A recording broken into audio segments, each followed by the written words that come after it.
Houston. Jordan. Oh, a spectacular move by Michael Jordan. Pushing 5 to play in the third. Kobe.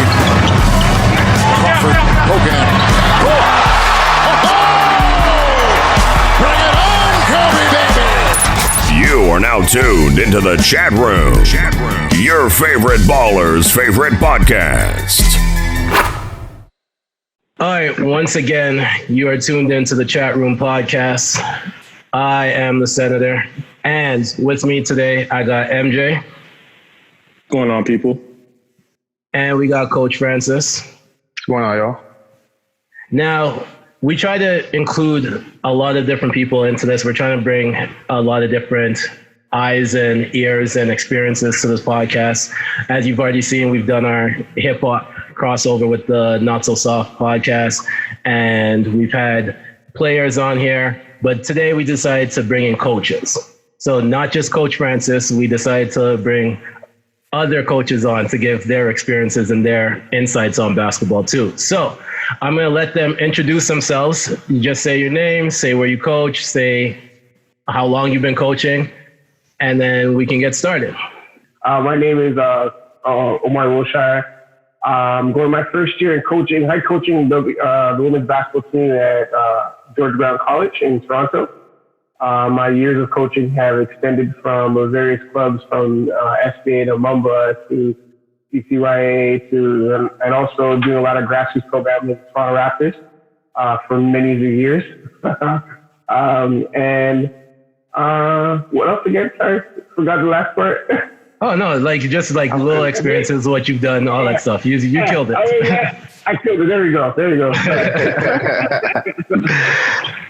All right. My name's Chad Bewley. I've coached, again, a bunch of different grassroots levels, focusing on training. I used to play overseas, and I did some coaching over there in some of our junior leagues as well. I most recently was coaching at Humber and doing some stuff with the development program for Team Canada down at Lakeshore last summer. So that's a little bit about me. Nice. There we go. Tyrell Vernon. I'm currently the associate head coach and head coach in waiting at St. FX University for men's basketball. And then before I was here, I was over at TRC Academy, kind of in the prep school ranks for the last, I'd say about 4 years. Again, kind of going back before that, helped out with the U-Play programs growing up in Hamilton, and then also finished off with the Nike Bounce program. That's dope. It's good to see the range of experiences and the different levels that everyone's coming with and personal and professional experiences that they're coming with. So I know that this is going to be a really good episode. So let's just jump into the first question then. So currently, everyone's excited because basketball's back, and I'm pretty sure everyone's been watching every single game or as many games as they possibly can. Absolutely. For sure. So who's one of your favorite players to currently watch, and what's one of your favorite players you grew up really watching? I'll start. So my favorite player to watch, just skill wise, is definitely Steph Curry. He does some stuff and makes you think about Harry Potter and Hogwarts, and he's just magical with it, Definitely, man. He does some crazy stuff. It's mind-boggling. But from a competitor standpoint, it's definitely Westbrook. That dude that doesn't take plays off. I know a bunch of guys don't like him because he's can be a hothead or whatever, whatever it is. Yeah. But just off of just being competitive, and he just if you were to ask me a question which guy, other than the Canadian guys in the league, but which guy from the league looks like he's a Toronto man? It's Westbrook. Does a business. He goes other hoops, Yeah. That's something that I really appreciate. And growing up, everyone watching AI.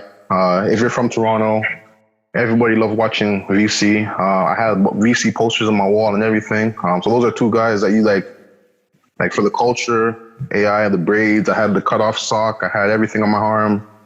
The guys Yeah, man, the cutoff sock on the arm. Yeah, I'm Yeah. back. I'm a headband. Everything, man. But yeah, those are guys I definitely grew up watching. So yeah.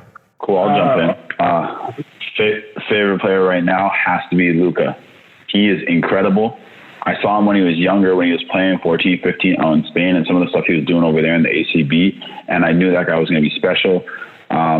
Talking with some of my teammates over there, one of the big things was the whole comparison of a 15-year-old to LeBron James is always going to be that comparison as the top. And what Luka was doing at that young age, obviously he's not as athletically gifted as LeBron in some of those areas, but the skill set was ridiculous. And now that he transferred into the NBA, the whole world gets to see on a mass scale against everybody. So right now, he's probably my favorite because he's a magician. He really is when he's playing basketball. And that comparatively brings him to what my favorite player used to be growing up, who I loved watching, and that was Magic. Passers, guys who can make the ball do crazy things without putting out much effort, efficiency of effort, all that kind of stuff. I love watching because every single time you watch those guys play, you either learn a new move, a new look away pass, a different bounce pass angle that you've never thought of doing, a different spin on it. There's always something you can steal from those guys' games. So love watching them. Love watching them. For sure. Right. I'll go. I have one current player right now. I got to stay in Toronto, being from home city. Love just working for the team as well, too. Actually, one of my favorite players to start with, but then as the years went by, he's actually grown on me a lot. I love the dog in him, but especially watching him last night, struggling at the field and then all of a sudden just blowing up. But Kyle Lowry, for real. Yeah. He has that dog in him. Killed my team last night, man. Killed them, boys. 33-10? Damn, man. He had 14 boards last night, man. Yeah. Ask Cooper what happened at the end, though. Ask him with that last shot. What happened to that shot? That 43? Damn, man. That's okay. I'm not going to say anything. You're pitbull, man. They're just losing the final. Anyways, Kyle Lowry for sure. Like last night, he proved his worth. Like he's a smaller guy, but he's relentless. And I like that. To watch that as players. Like as I watch the NBA and watch different players through college and stuff. I like that relentless, like that intelligent relentlessness. I know what I'm doing, but I'm going to show you that I'm not stopping. Right? It doesn't matter what size I am. That dog. I have two players I like watch growing up, man. Just because I was a little guy, I had to find little tricks to beat these bigger guys on the court when I was younger. But one guy was Reggie Miller. Like, I liked his footwork off the shooting. So I used to watch him a lot, try to copy a lot of his stuff, coming around screen, coming off screen, hands in, and that killer instinct of the shooting the three without caution, without fear, right? So, because I was a smaller guy, I couldn't get inside that rim, so I couldn't do that with. Another guy, Allen Williams, to get another Philly cat. I love his game. And he wore my number 20. So I was that for the rest of the time. And my last guy that I always watch, the late great Kobe Bryant. That guy was a killer. I love watching him out there. And, you really show that man. Even his moment mentality was great, but he was able to manipulate everything on the court. Like he really gets the spot after spot. So I really analyzed like what he was doing and tried to do it myself because I always had to find a different aspect into shooting, and also helped me with my training as well too, right? So when I was training kids, like, hey, you can get to these killer spots, you can get to this spot, stuff like that. So those are my guys, like current and nice. All right. So for me, this is kind of tough. Kind of growing up, it's kind of in stages. So like, when I first started out, it was like, I was born in the 80s. So, MJ was the first one, like, 3-4 years old, you're starting to learn the game. It started with MJ. And then after MJ transitioned over to AI, couldn't tell me nothing. All my book reports, AI, assignments, AI, everything was AI. And then, step up into high school. Now it's like, okay, now I'm trying to emulate, okay, what does my game look like? Who am I trying to play like? And then it was a lot of Jason Kidd and Steve Nash in that high school area. I watched a lot of that. And then, but then it kind of, it didn't move once Kobe hit. Like I kind of started taking in what Kobe was doing kind of near the end of high school. And I'm just like, there's just, the Nash stuff, the kid stuff was great, but how he's kind of driving the game to like a whole other level. I kind of, the Kobe effect was kind of stuck with me kind of to today. And then actually transitioning, Kobe retired, and then it's like, I'm in that gray area, like, who do I, who am I going to rock with now? Like, and saying Mr. Brand, Westbrook, man. Westbrook, I know I get flack for it a lot, but it's not necessarily, everyone says efficiency or, shooting percentage, or I don't look at the game like that. I look at the game like who's not cheating the game, who's giving the game everything that it has, and who's kind of a throwback to the point of, I'm not trying to be your friend. No. I think, nowadays everybody kind of wants to be friends and, same team and joke and laugh. And, at the end of the day, the game wasn't built on that. The game was built on, I'm coming after you, you're coming after me. And then when the game's done or when the season's over, then we can go chop it up and say what's up. So, but yeah, Westbrook is definitely my guy right now. Facts. That's a dope answer. Yeah, I mean, like it's tough because like I find it personally that like with like the emergence of AAU basketball and stuff, there's a lot of intermingling and stuff with teams. So you can have one guy that plays on like 3 different teams, and through basketball, like basketball is a big community, but everyone through basketball knows each other, so like kind of find that like that kind of camaraderie kind of builds friendship and stuff. And it's just a new kind of environment that we're in now, where it's just like everyone knows each other, so it's very cool that Westbrook can kind of separate like that AAU kind of stuff and separate that and the game of basketball. So like that's like you saying that he doesn't cheat the game, like that's very, very true. Like he just goes up there and competes. Doesn't matter who he's competing against, he just competes, and then if you're one of the 14 or 15 that's on his squad, you're family. And if you're one of the 14 or 15 that he's going up against, it's blood, So like I definitely rock with that for sure. Yeah, like this kind of like a short story, but like I remember back in the day, it was either you win or you go home and you're frustrated. Like that's kind of just how it was. Like you couldn't lose. So like to have that kind of like to watch that and see that like on TV like that, where it's not okay to lose and you're frustrated to lose, like that matter. Like I don't know if you guys know Jerome Smith. He does the Monarchs and the All In training in Saga area. But like we used to grow up together, and we would literally play 1-on-1 and never be able to finish a game. Because anytime it was game point, we're fouling each other to the point where we're fighting until we have to just go home, like tears in your eyes. So that's just kind of how, when you grow up that way, it's kind of like, you appreciate that when you're watching the Kobe's and Westbrook and stuff like that. Mm-hmm, of course. And that's a problem in the NBA right now. So many games in the regular season, you see guys taking games off. It's frustrating as a fan, as someone who loves the game.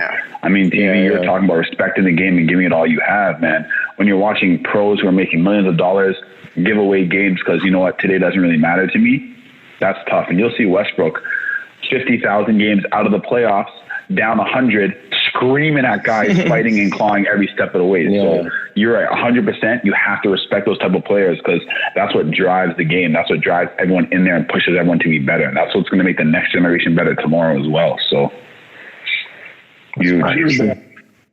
And it's like one thing is like the NBA now is that people, when I in the 80s, people used to stay on their team.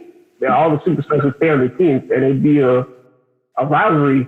It would be rivalries. Like you'd come into the gym and then I'll come into the arena and the Bulls are here. I remember the one game I watched in the Raptors, my first ever Raptors game. I got to see when the Bulls came and when the Raptors won against the Bulls. And that was like a championship game, right? And that was just a regular season game. Right now, everyone's just really, you said, everyone's playing with each other the whole time. There's 3 people here. They call their guys and they play with each other here and stuff like that. And then it gets to the NBA where everyone's playing with each other. Like, hey, let me call AD, let me call everyone to play in one spot, where before it was AD's on that team, Westbrook's on that team, LeBron's on this team. And we're staying there the rest of the time. If I don't win a championship, I don't care. I'm still rocking with my team, right? So it doesn't happen anymore. Everyone just mix and mingle, and of course the players have more power now, right? So they can do that. And that's what's trickling down to these guys in the AAU system and all that stuff. Like, I can do whatever I want, right? I'm stay for you for a year. And then I'm gonna go over to some other place because my boys on that side. They told me to come. Right? Yeah. So, What's that teaching kids about adversity? Oh, this team's tough. Well, we lost. Screw it. Don't fight through it. Don't get stronger. It's crazy, man. Yeah. And like speaking of that, like it's crazy. Like there's like if you look at the NBA right now, there's really no like beefs in the NBA. Like there's none of that no more. Like there's no. The closest thing we have to that is probably Westbrook and Damian Lillard, but I don't even know if it's beef. But that's individually though. But like I mean, like teams like before you had like Boston versus Lakers. Oh, what team? Okay. The last beef we had really was like Golden State and Cavs because they went four times to final back to back. So like that consistency of okay, you know what? Like shoot, like I'm seeing the same squad every single year and they're beating my ass. Like you look at like Jordan when he was playing Pistons, like that was like real adversity. Like 3 years, he's going up against the wall, he's getting beat, and then finally he's like, "Yo, I gotta get bigger, I gotta get stronger," and then he beat them, and then you know like the next stage, and like we don't really have that in the NBA today because, as you guys are saying, like guys change teams, guys been playing with each other for a long time, so like there's like that kind of animosity and that kind of aggression and stuff in the game is kind of gone. Like, you know, like the game is more spread out. It's more, I don't want to say finesse, but it's more skilled. The game is far more skilled, right? Spread out. So like I guess that's better for the game of basketball, but I don't know. It's tough, man. I think the beef that happened now is through the crowds. The crowd, yeah. We're also going beefing with Detroit. We're always Detroit. Or Detroit beefing with some other. It's the crowds are getting into it. Yeah. Twitter crowds are getting into it. The players don't care. We're getting into it to each other, right? We're trying to rep our whole team. But I also think that it's evolved just like how the game has evolved. So there are still, it's not considered beef, but there's real rivalries that there still has. Like if you look at Houston and Golden State, right? Like Houston GM is like, we need to beat Golden State. We're forming a team to beat Golden State. Like they all have a team in mind that they that they need to beat, right? Like Philly at this point right now, I think they have a pretty decent rivalry with Boston because they keep matching up with Boston. And like Raptors, we joked on them. They might have a little issue with us because of all the crying memes and stuff that came out after the game-winning shot last year. Like it just kind of changed and it's more social media aspects, but then you still have the one or two teams that are competing against certain teams. Like in their mind, they have to beat a certain team in order to, if they win a championship, for them to say that they actually won the championship the way how they wanted to. Like I think Houston needs to beat Golden State in order to really win the championship. Because it was back-to-back years, elimination. They were up, lost. Like it was, mentally it pushes them, right? I don't know how you guys feel about this, but for Toronto, as a Toronto kid, Philly has always been that monkey on our back because it was that AI Vince thing when Vince missed that shot that broke my soul as a kid. Like I remember watching that, running outside to my park, taking that same shot 77 times. And like, you know what I mean? Like that was huge. So when Kawhi hit that to beat Philly, that was my championship right there. That was like, okay, we corrected our wrong. We're back on the path we're supposed to be. We're good to go. So for me, I felt that as a huge rivalry because that's something that, you know, I've carried from when I was a kid. Like that was our only chance as a kid. The Raptors were never good. That was our only chance. So now that we're back and we did that, I feel you were talking about Houston and Golden State because you need to get that monkey off your back for anything to really have any value after that. Yeah, but I guarantee you couldn't go outside and replicate that shot that Kawhi hit. There's no way. There's no way. 100%. MJ, what was your favorite player? So currently watch your favorite player growing up. Currently, right now, it's Giannis. Only because like I'm actually watching a player like as an adult like grow up and try to get better. He wants to win. We see him. He came in as just like a dunker and he was skinny. Now he put on muscle. He knows what parts of the game he needs to work on. He knows his flaws. So watching him just each year get better and better is amazing to me. And he doesn't give up on any play. He's he tries to be the best defensive guy, best offensive guy. He tries to do it all. He doesn't give up on anything. So I respect the hell out of Giannis. If he were to go, interesting you say that, yo, because you hate on Debo a lot, man. I do. Yeah, but DeRozan came to the league the same way, man. But DeRozan sucked. I think it's different. We don't put DeRozan in the same conversation as Giannis right now. Yeah, no, that's facts. I was just saying the way how he's growing, man. I know, but like Giannis is clearly better than DeRozan. Still has no defense, nothing. Like he's never been in the talks that Giannis has been in. No, that's facts. So yeah, facts. That's facts. And then growing up, like I had no cable growing up, so I had basic channels. I could only watch Raptor games. So it was just Vince Carter for me, and I was happy with that. As long as I was able to see Toronto Raptors play, VC was the guy for me. Nice. Chad, did you give us your favorite player to watch currently? Luka. Yeah, okay. Yeah, he did for sure. All right, so for me growing up, it was Steve Nash. I just think any team that he was on, it just seemed exciting. Like the passes, he was always giving me like 10 to 13 assists a game. You're just like, all right, this is, made Omari $100 million, and then he kind of fell off after that. Like it's just a few things, you know. But like, yeah, Nash. He's marrying a shooter, yo. Yeah. I remember I got injured, and when I was trying to get back onto the court, I was like, you know what? I'm gonna try the Shaw Marion shot to see if it actually works. I was like, all right, I'm gonna leave that for him. I'm gonna go back to real. Nobody's showing that. It's a quick release though. It's a quick release. If it works, it works, man. And currently, honestly, it just has to be Ja Morant for me.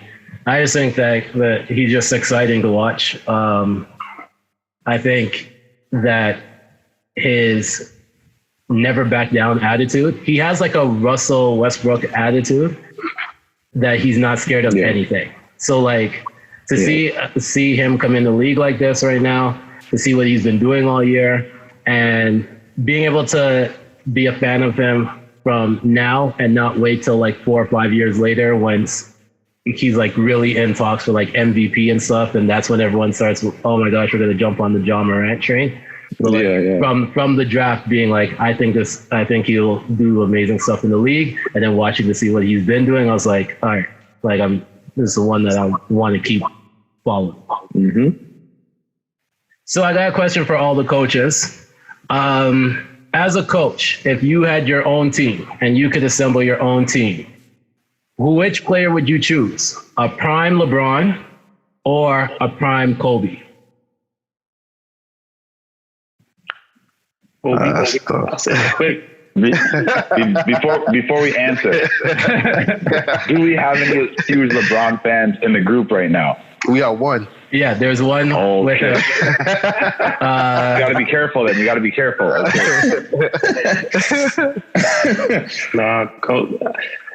It's Kobe. It's Kobe. Like LeBron, more freak in nature. I get it. Pass. You know what I mean? You can kind of see he kind of has more control of the game, I guess, per se, like with the ball in his hands. Kobe was more of like, I'm going to do it myself. LeBron's more so, hey, I'm going to go share this ball, get guys shots. You know, if I get a double team or whatever, I'm going to give it up. But I just feel like the mentality behind it, that's what I'm going after. Like at the end of the day, I would rather someone who's going to go down, you know what I mean? The way that Kobe's going to go down rather than, you know, the way Bron goes down. The way Bron goes down is like, okay, my team didn't do this, or, you know, guys didn't hit shots, or, you know, this didn't work. Like where Kobe's like, no, it was me. It's on me. Like it was me. So like, I like that kind of approach to it. So like just how he led was a little bit different. Like he was a little bit more chippy, you know, got into guys' faces probably a little bit more than Bron does. Bron's more of a friendship guy, handshakes, you know, camaraderie, everybody together. But I just feel like to get the job done, it's kind of been proven. Like you see how MJ did it, you know, to get his 6. You see how Kobe, you know, even though Shaq was there too, but Shaq, you know, called guys out too. But like, there's kind of a blueprint behind it a little bit. Like I think if LeBron had what Kobe did in regards to, you know, how he talks to his guys and make sure guys are accountable, I think he has those rings over those guys already. Yeah. If Bron had that mentality, it would be scary for the league. Yo, the mentality is huge, and I have to really agree with TV on that. I mean, as a coach, I haven't seen LeBron par too well with too many coaches. You know what I mean? But I do know Kobe, and Kobe will break his leg for you. Hey, Kobe, I need 20 rebounds tonight. Hey, Kobe, you're going to play the one and move the ball. Hey, Kobe, I need 81. Like, Kobe will do whatever it takes, no matter what, to win. Kobe will scream at his mom if it gets him a win. That's fact. LeBron is not that guy, and although he's a freak of nature, and the gifts that he has been given are unparalleled in the game of basketball, I want a killer on my team. But that's me. Easily, man. I think I don't really want to jump on the train too much, but y'all, like the guys in the podcast, y'all know my favorite player is Kobe. So without a doubt, no questions asked, Kobe. I think personally he's a better player, better leader. Mentality is as far past as what Bron does. The one thing Bron has, and I think TV touched on it, his feel for the game is like remarkable. Like he can, like the passes he makes in the baseline, like his feel, just know where guys are, knows how to get guys the ball in rhythm, in their pocket. Like it's remarkable. It's really special. But what I always find is that what I hate personally is that he always deflects it. As TV said, like if something goes wrong, it's always, well, like Kyle Korver, when you pass the ball to Korver in the corner, he's like, well, Korver is a 39 whatever percent shooter, and like that stuff to me frustrates me. Whereas Kobe, like if Kobe just said, shit, I should give him a better pass, you know, like stuff like that, you know. But for sure, it's Kobe, for sure, easily. Kobe would never have said I should have given him a better pass. Kobe would have said I should have shot it. That's what Kobe would have said. That too.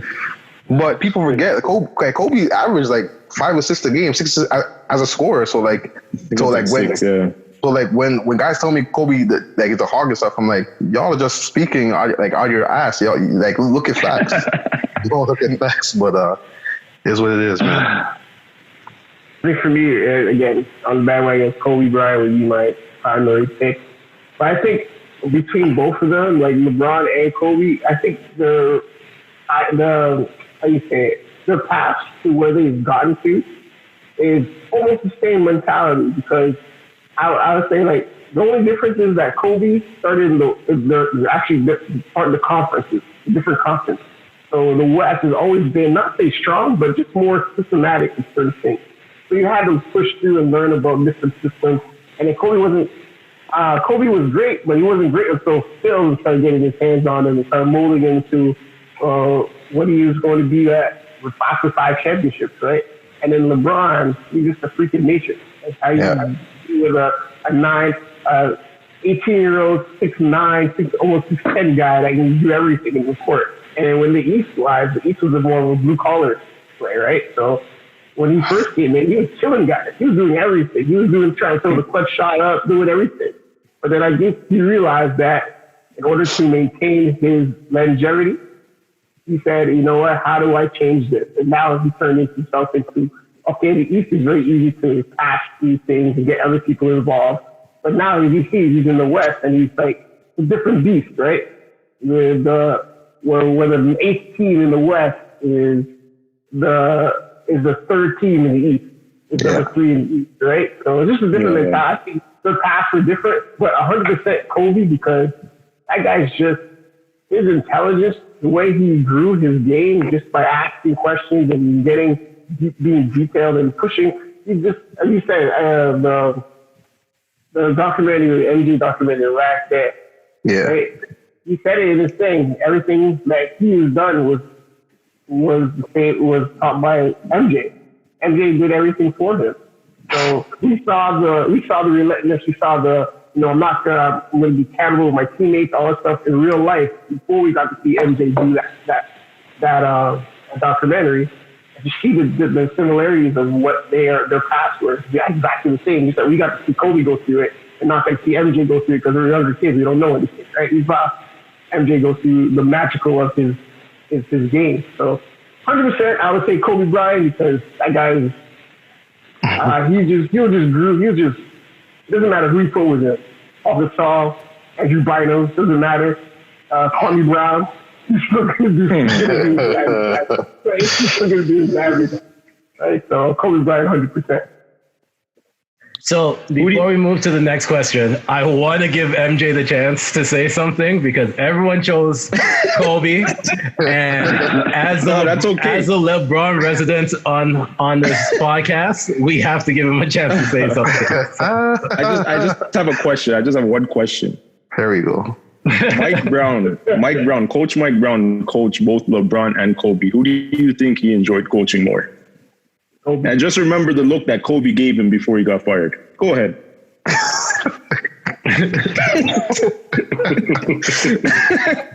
Bro. No, listen, man. I think, Kobe, don't get me wrong, Kobe wasn't easy to deal with. I think, Mike Brown early coming up, but like Bron, they're both not easy with Kobe. Like Bron, at the end of the day, Bron is going to micromanage everything. For sure. Right. If you're coaching Bron, you're just there along for the ride, and then you basically after practice and after games, you're gonna go check on Bron, see what's going on, and then go. You have to have some type of hierarchy to coach any of them, even if it's Kobe, Bron, any of those guys. You need to have a coach that has some type of pedigree in order to go in there and basically hold those guys accountable. So, like the Mike Browns, the foreign coach that came in, tried to coach the Cavs, Mike D'Antoni's. Like guys who haven't really won in the league. It was tough for where like Tyronn Lue went in there. He was with the Lakers. He was with that Kobe. So he had that kind of, I've won something. I've been on programs that win. So you know what I mean? Like you always heard stories of Lue kind of putting Brown in his place. Like, no. You're not playing defense right now, or you're not doing this, you're not doing that. But like, honestly, like at the end of the day, like it's going to go down. They're both going to go down as some of the greatest of all time. It just literally comes down to, do you like the team environment type of feel where, everyone's involved and everyone gets to kind of shine with it? Or do you like at the end of the day, I'm going to go down on my sword and, like it's just how you grow up, man. Right. Mm-hmm. Yeah. I mean, all right. So with the coaches in here, I kind of want to see for MJ. Hey, go ahead. Which one would you rather have, 5 or 3? Facts. Oh my Lord. It depends what we're talking about. 9 times in 3 or 5 and 5. 5 rings on one hand is a little heavy, so maybe 3. Oh my Lord! I was trying. That answers everything right there. I was trying not to get into the whole ring thing. I was trying to avoid it. I didn't want to get into it, but no, I didn't want that to come up because MJ would be like, 1 for Cleveland is like 5 for LA, so technically they had like 7. So who said that again? Who said that again? Essay said crazy that. LeBron. No. Crazy LeBron fan said that. No, he was on that show, Shannon? man. Was Shannon? No, it wasn't Shannon. It wasn't Shannon, man. It was the white guy, man. I forget his name. Nick? No. Nick, it was Wright. Nick. That's who it was. It was Nick Wright. Right. Yeah, he's the one that said that crazy. That's who it was. Nick Wright. Yeah. He's on something else. But he's the president of the fan club, man. And Nick Wright's the president of the fan club. Yeah. I don't even like him. That's how bad it is. I don't even like him. That's he's on something, man.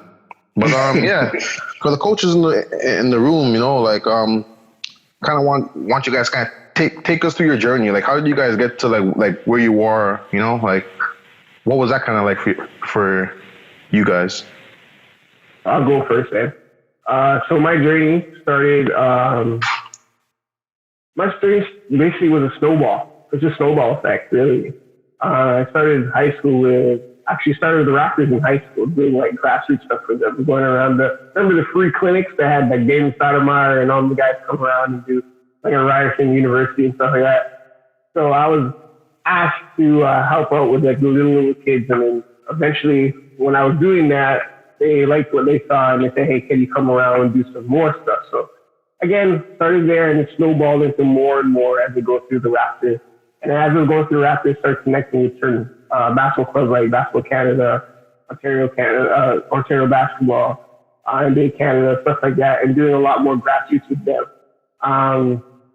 Through my journey, I ended up meeting a lot of people during that journey, and my coaching love started when I got to opportunity to coach this Asian girls team, the CCYA. So they do a big tournament every year, different parts of the city, and they're able to get, a bunch of, I started like 20 girls and trying to get 20 girls on a court, 20 girls on a court with 18-minute halves is tough really to do.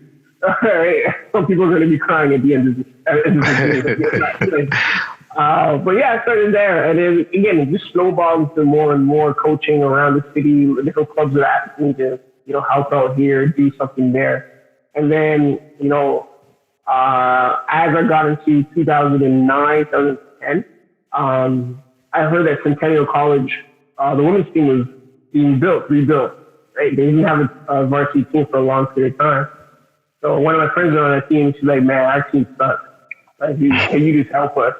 So I'm like, all right. So I'll come in and just check. And I went to the coach. I'm like, hey, coach, I've done basketball around the city and stuff. Show me my resume. And like, I just want to, help out where I can. But I also want to see how programming is built.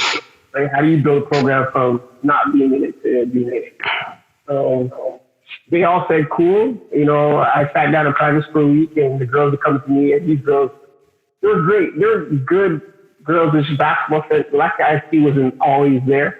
So they asked me certain questions, and the coaches saw that, and they offered me a spot on the assistant coaching spot. So I did that for 3 years at Centennial. Great season, cultural-wise, and what's it called, chemistry-wise, winning record. Yeah, it was interesting. I'm not going to get into that. You can go into potatoes 2009 to see all that. Not a lot of check marks on the winning side. But then after 3 years, that journey ended, and then ended up doing more stuff with the Raptors, going across Canada, doing grassroots programs across from Nova Scotia to Vancouver, doing stuff with them a lot more. And then eventually, as of 2017, one of the coaches I used to coach with in the Raptors camp, Warren Williams, came to me and goes, hey, I heard you coach with Centennial. Do you want to coach with us? I'm like, okay, sure. So jumped in that bandwagon, and ever since then, I've been with George Brown for the last 3 years, and it's been a great experience. Coach Warren, Coach Warren Williams, he's been with Ontario teams and Canada basketball, national team, U15, U17, boys team and stuff. So he has a lot of experience, and he taught me a lot through the last 2 seasons. Last 2 seasons having us having a great winning record coming into the last 3.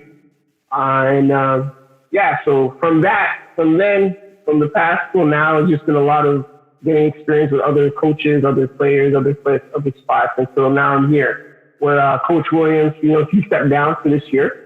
And George Brown decided to appoint me as interim head coach for this COVID year, which has been fun. But that's been my journey. There's a lot. I would say if I put my journey in a ball, it would be one word. It would be how do you say it? What was the word? She had it a minute ago. Shoot, I lost the word. Anyway. That's cool. I would say perseverance. Perseverance, there you go. Perseverance. Just going through the motions, going across the city to the GTA in the back, and with the basketballs in hand, and, asking questions, and still keeping with it to getting to my goal now. So perseverance, I would say. It's amazing, man. Good stuff, man. I mean, for me, my coaching journey is tied right along my playing journey the whole way. I had a really, really good high school coach, and he was always talking to me about the ideas behind the game. Guys go out and play, and it's not always the fastest guy, the biggest athlete, the best. Those aren't the things that always win. There's so much thinking to the game of basketball. And so he really put me on that at a very early age. which kind of helped me, not being too athletic, be able to get into rooms that I shouldn't have been in. So growing up like that, I always had an affinity for the coaching side of basketball and watching that. And I remember I'm going to workouts and I'm bringing my teammates with me, training them, and I'm running training sessions as a player, and I'm doing all this different kind of stuff growing up. So coaching has always been a part of that journey. And my basketball career got derailed for a little while, long story, but I was at York and I was playing there, and then I ended up coaching there in my last year. So I kind of did like an apprenticeship coaching there with Tom Oliveri and trying to learn about all that other stuff on the other side, because the deeper you go into basketball, the more you know that you know nothing, because there's always more to learn.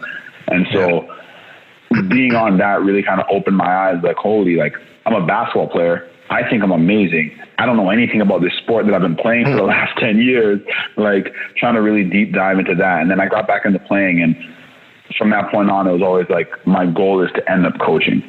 So I did some stuff in the city, and I was coaching and training players. I was working with elite camps for a very long time, running a lot of the camps and kind of building up that small detailed step type training stuff.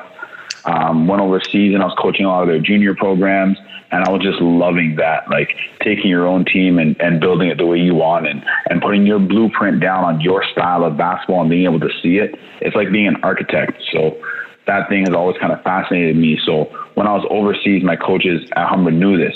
And so the first chance they got when I was home for a little bit, like, come coach right now. You want to coach, come out, help us out. I did that and haven't really looked back since. Been being wherever I can.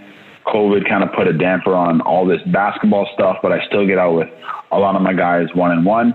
And now it's just seeing what happens at the end of this year, because I know for a lot of us, schools aren't doing anything until January, and what happens after January is kind of a toss-up at best anyways.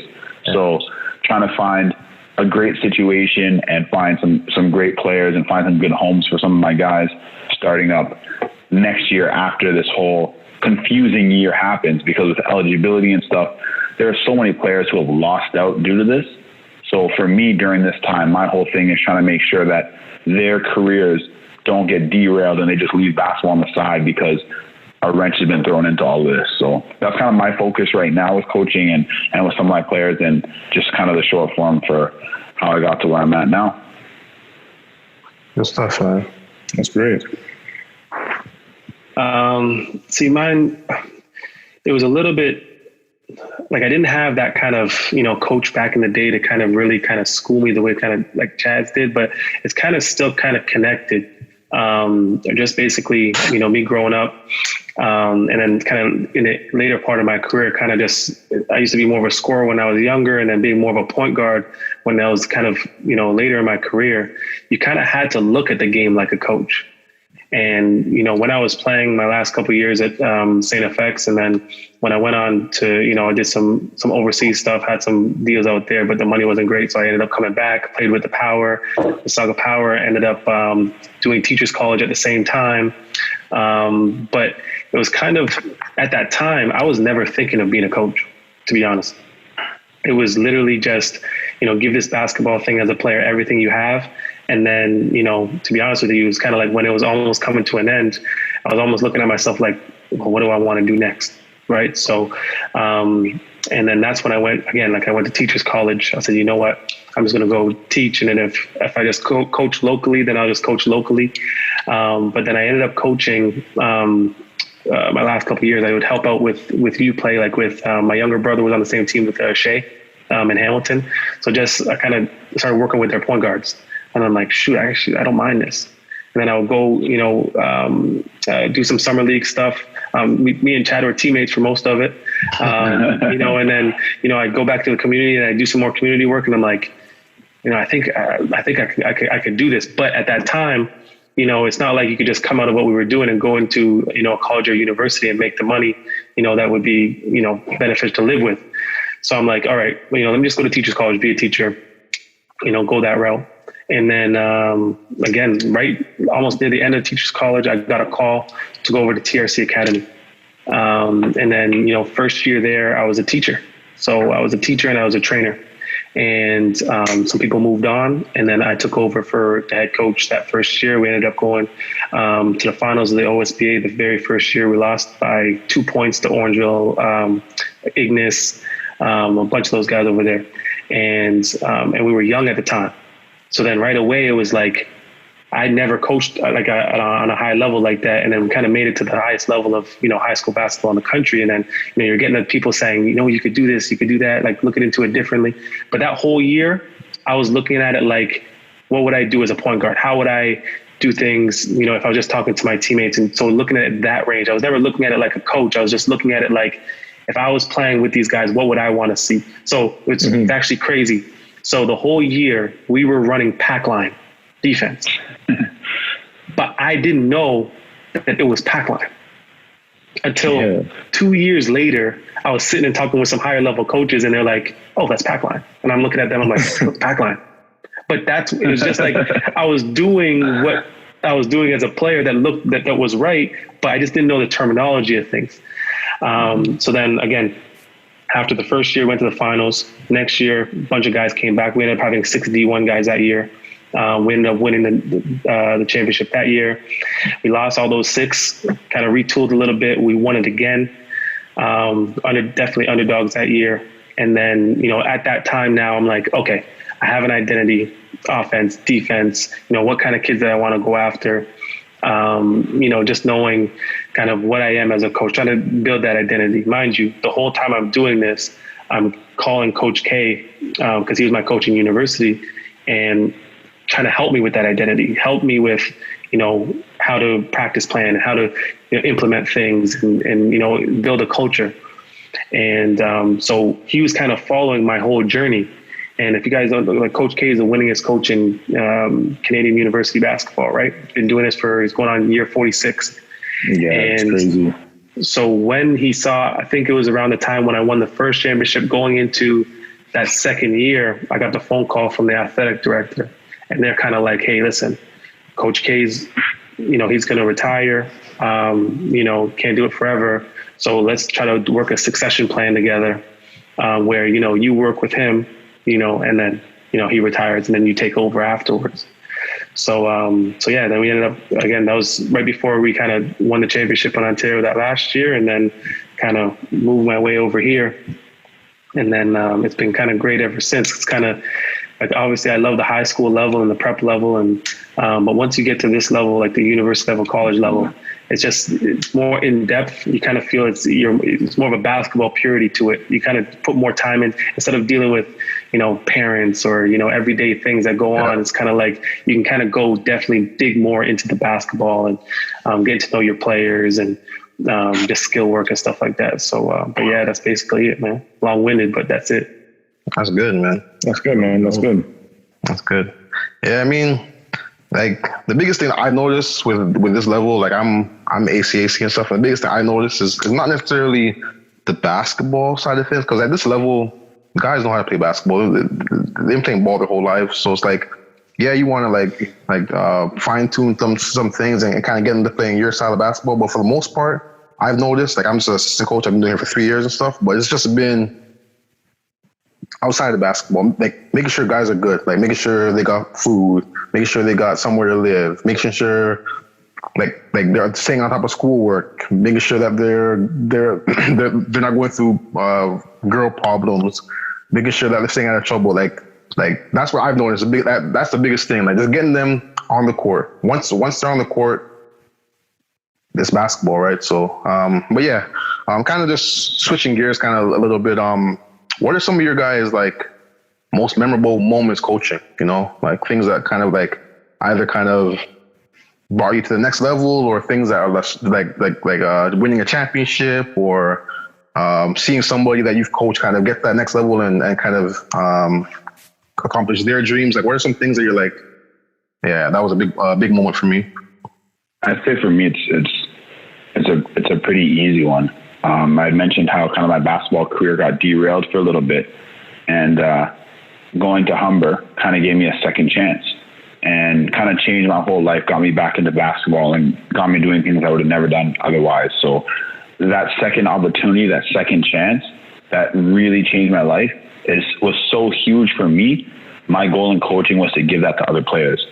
So if you look at the Humber roster over the last 3-4 years, we have a whole list of guys from other teams where coaches weren't really feeling their game. They didn't fit quite right. They were kind of fed up with it. And just being in the community and being around these guys kind of pulled them in together. And one of my players who wasn't a starter on either of his last two teams, wasn't really playing, wasn't getting much time, was just sitting around at home, brought him out to a couple of practices, got him on the team, signed his first pro contract this year after being with us for a year and a half and kind of revitalizing his career. And this year, seeing a couple, because I've been at Humber for 3 years. So this is my first class really of graduating players. Seeing guys who are struggling in school, switching from 3-4 different places, leaving with a degree, being able to do something for their future. Those are the coaching moments to me that stand out. Not even the basketball stuff. It's about how we're developing these young men to become better people in society and how we're going to change their lives for their betterment. Because those are the same guys who come back around and give back to the game of basketball, you know? So graduation ceremonies, pro signings for a couple of my guys, that has been the biggest thing for me for sure. It's a big impact. That's facts. Yeah, that's facts. I'll jump on the bandwagon with Chad. There is the second chance. So my first chance with Centennial, it was good. Again, it was a good experience for learning what it looked like, what college looked like. I didn't get to play college basketball or anything like that, so be a part of a team to grow it was very exciting to me. It was like, okay, I get to know these ranks, what these look like, going game to game, stuff like that. But at the end, it didn't end in a good way. So I learned a lot of how not to do at that spot, but I still have a lot of great friends and great people and staff there.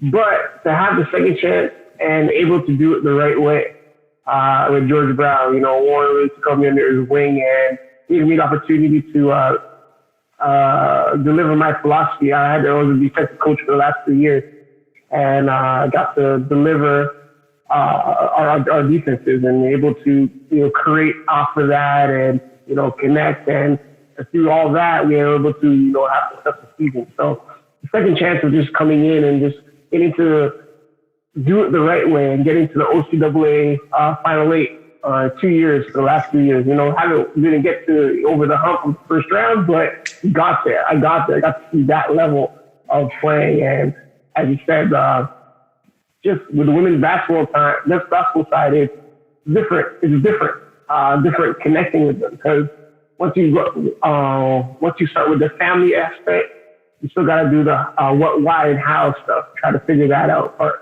so they understand what they're doing on the court or on and off the court. So, yeah, as I said, my memorable moment of coaching is getting a second chance to come do it again in the college system with George Brown, and having able to do it in a way where I can grow and learn, and able to get the opportunity to take this year on as a head coach and give my philosophy. I'm very green in the bunch of these guys. There's Chad and Tyrell here. I'm right, and Mr. Francis there. But I'm a little green, but hey, I'm excited to jump in. But yeah, that would be my memorable moment. My most memorable moment is just getting the second chance to step on the court again and put on the George Brown coach's sweater and tell someone what to do again. That was great. That was a great moment. I think the most memorable is kind of similar, not exactly what Chad was saying, but it's the process of it all, right? And then to get to kind of break it up into seasons, right? You can kind of see like the process from the beginning and then getting to the end, right? You kind of, if you don't make it, you kind of look at that process and say, what didn't happen or what should have happened during that year that could have got us to that level. And I think, that first year when we had lost, and then, be able to come back that next year and to look at all those guys, and how they kind of flipped and changed, their process on how they basically just approached everything. Like to lose that championship that first year and to see how kind of myself and all of them kind of came together and said, okay, we're going to flip this. We're going to operate in a different fashion. We're going to be more professional with everything that we do. And to see them, buy into that and then, get their ultimate goal. I think that one kind of stands out to me. It kind of, not only that I have a bunch of guys that weren't highly rated, didn't have, much scholarship offers to, by the end of the season because, and have 6 guys go and reach their goals of, playing at the highest level or playing university basketball at a high level. I think that one kind of stands out to me as one of my most memorable. I think, and then also I would kind of give it to my first year coaching at St. FX this past year. And that first game kind of, just knowing that now I'm at a different level. So like, when you're a player, you kind of move up in levels, right? And you can kind of feel like gratification for moving up in those levels where, it was different now as a coach, because now as a coach, I started at one level and then I moved up to the next. So that was kind of, very memorable for me to be like, now the coaching is now took me to another level. I get that. That's tough. That's tough, man. All right, MJ. Is there any advice you guys would give to future recruits looking to continue their basketball careers at the college level? It's not about you. I know it sounds crazy for a kid who wants to be recruited, but it is not about you. And that is as much for your team and your coach as it is for the players. I mean, you look at players who are like, oh man, this coach keeps calling me. Yeah, but he's got 4 point guards ahead of you. You're not playing until your 5th year. You have no chance of getting on the floor and developing in game. Maybe it's not about you and what you want. Maybe you got to find a different situation. Maybe there's a guy who's going to be handed the keys first year and he's not ready for that. That could derail your whole career because now you're looked at as not that guy, Maybe you need a year to grow with somebody else. So you've got to kind of look at situations and how you fit. And it's not, listen, I beat this guy one-on-one, so I'm better, so I deserve this. No, it's not about you. You got to figure out what a team needs to help them win, and you got to be able to come in and do that better than anybody else, right? So being able to find fit for you and for the team, being able to use your strengths as best possible that fit within a team. If I am 7'2", 350 pounds, unguardable, maybe I don't play with the fastest team in the league. Might be a possibility. I'm not going to be able to keep up to get the ball to even show anything, So stop thinking so much about, well, I'm good. Well, I want this or I want that. Think about what's going to develop you, what's going to help you. Think about what teams you could help and how you could fit and match with coaches, because basketball is not a game of right and wrong. Basketball is a game of following through philosophy. And if you can't attach yourself to certain ideals, you're going to be clashing with your head coach constantly, and that's not a good situation for anybody. So I just say get past yourself, look at whole situations, and try and be holistic about the game instead of just, I'm a good scorer, I should play and take 40. I don't care if there's anybody else that does it on this team. Yeah. Right. I'll say ours for the future recruits. The school part. Know what you want to do, right? And it's not much. It's so frustrating. I do a lot of the recruiting with most of the recruiting now, and talking with athletes, and they don't know what their life goals are, and that's okay. I'm 100% okay with that. I try to encourage them before, if I get them if they're going to grade 12 or they're finishing out grade 12, to have a list of things that they might want to do, right? Because eventually some people don't come into college not liking a program, and then having to, they don't know how to get out of the program, or they don't know how to ask the right questions to change the program, or what else is interesting, or something else is interesting to them. So I tend to, when I talk to recruits, like, hey, what are your 3 careers that you think that you'd love to do? What's your top one, what's your middle one, and what's your other one? Because again, the school-wise is a big part of what we're doing. Like, if you can't do the school, you can't play the game, and that hurts everything on the court, right? To recruit you, you be the best player, but I can't use you if you're not eligible to play. And it all comes down to that schooling part, that career part. So for future recruits, I would say start, if you're in grade 11, grade 9, grade 10, 11, write a list of 25 careers that you think that you would be interested in, and start narrowing it down every year. So when you come to the college, you have at least 3 that you could look at a program that has those 2 programs in it. So if you don't like this program, you can switch it without having it to damage your basketball career or your eligibility or X, Y, and Z. That's the most frustrating thing for recruits, especially is the school part, right? You can only go so far and try to tell you to go to class and do your study hall and be on top of you if you don't like the program, right? So I would suggest that would be one of my for advice for the future recruit in school. That's good. Smart. On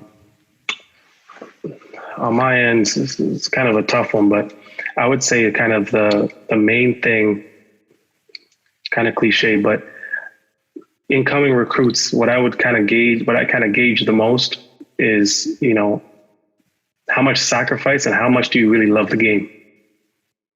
And like, there's a bunch of different ways to kind of get to that, and you can kind of show yourself in a lot of that. There's some people that love the game for what the game can kind of provide, as in, status or, social media, whatever kind of praise they can get out of it. But there's some people that love the game because they love the game. And I think if there's some advice to give to the kind of young guys coming up, is that you don't just love the game of basketball when you're playing 30, 40 minutes a night. You have to love the game when, maybe you're playing 5.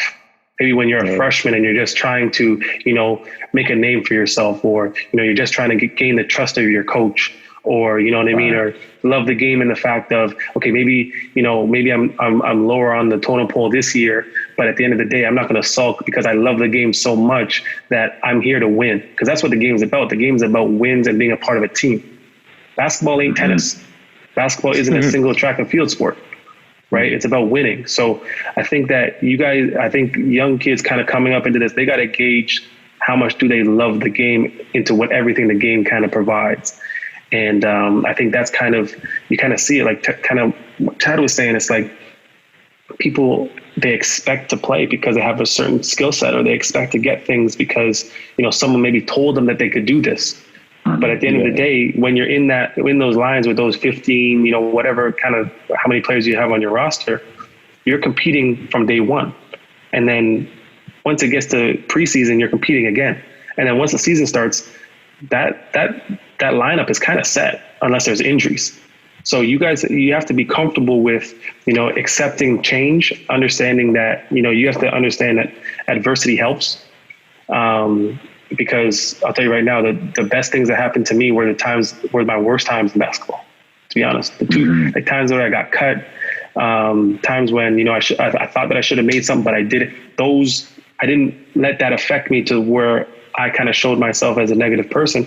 I made that affect me as in, no, I'm gonna prove them wrong. So I think that again, that comes down to the love of the game, right? You have to love the game a lot to be able to have the game kind of punch you in the stomach and you still love it back. So I think that, for the young guys coming back, man, I think coming into this basketball stuff, especially at the high levels, you have to really love this thing. And that goes down to, being professional in the classroom, because again, if you don't do the classroom thing, then you don't play. That comes down to the work, to the weight room. If you're not in the weight room, to be honest with you don't play.